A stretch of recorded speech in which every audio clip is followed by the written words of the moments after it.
Hello everyone, সবাই কেমন আছো? আশা করছি তোমরা সবাই ভালো আছো আর আমিও খুব খুব খুব ভালো আছি।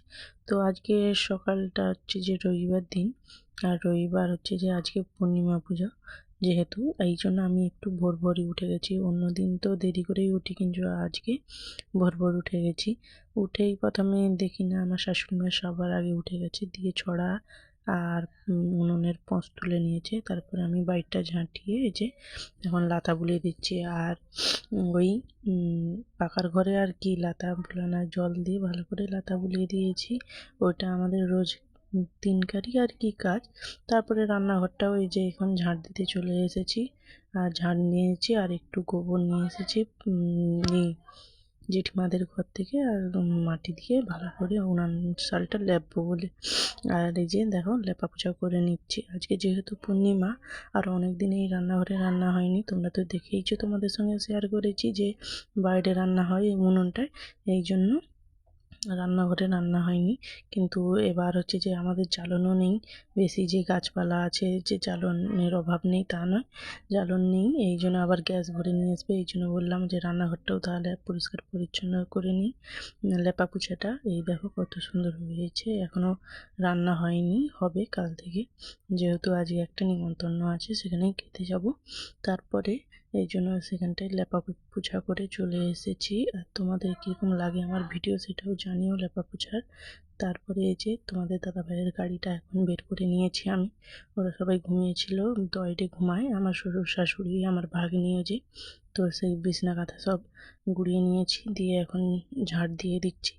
সে ঘরটা যেহেতু মানে রান্নাঘরটা লাতা বুলিয়েছি, আর এই পাকার ঘরে এখন মুছতে হবে, এই জন্য এখন আমি ডিটারজেন্ট দিয়ে ভালো করে মুছে নিচ্ছি। আর আজকে আমার প্রচুর মানে অন্য দিন আমি ঘুম থেকে উঠি 7টার সময়, কিন্তু আজকে উঠেছি প্রায় 6টা, 5:30, 6টার দিকে উঠেছি। দিয়ে উঠেই একদম কাজে লেগে গেছি, লেপা পোছার কাজে, যেহেতু পূর্ণিমা। তারপরে এই যে লেপা পোছার কাজ করার পরে এই যে এখন আমি ব্রাশ করতে চলে এসেছি। তারপরে আমার বরমশাই ঘুম থেকে উঠে গেছে, যেহেতু রবিবার আর ঘরে থাকে।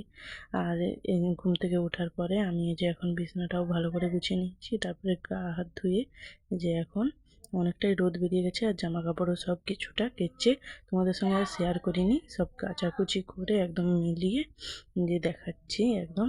আর আজকে পূর্ণিমা, যেহেতু নিরামিষ, আর আমাদের একটা নিমন্ত্রণ বাড়ি আছে, তো সেখানকেই যাব। কিন্তু পূর্ণিমার জন্য এখন আমি ফল আমি না করে নিচ্ছি। এখানে কলা, আপেল, শাঁকালু, শসা সব, আর এখানে যে সিরা দেওয়া হবে সেইটা, আর এখানে যে চিড়া আছে, আর এখানে চিড়ার জন্য যে দুধ, আর সেপাশে চিনি সব আছে, আর সিরায় অনেক কিছু দেওয়া হয়। আর ঘরের পূজাটা আমি করে নিয়েছি, আর বাবুন এসে ওই হরি মন্দিরের পূজা করবে। আর এখন সকালে খাবার জন্য আমি বেগুন আলু আর বড়ি করে ভাজবো, পান্তা খাওয়া হবে। আর বাবুন আসতে দেরি করছিল বলে এই জন্য আমি সেগুলো কুটে ভেজে নিয়েছি। তারপর বাবুন এসে পুজো করছে, পুজো শেষ হয়ে গেছে, এখন আমরা খেতে বসে গেছি সবাই বাইরে রোদ্দুরে, যেহেতু গ্রামের বাড়ি আমাদের, এই জন্য। তারপরে আর ভিডিও করা হয়নি, একদম দুপুরবেলা আমরা সবাই খেতে যাব। এই যে দেখো বাইকে চলে যাচ্ছি, আর খেয়েও চলে এসেছি। কীরকম লাগছে ভিডিওটা অবশ্যই জানিও। Bye bye.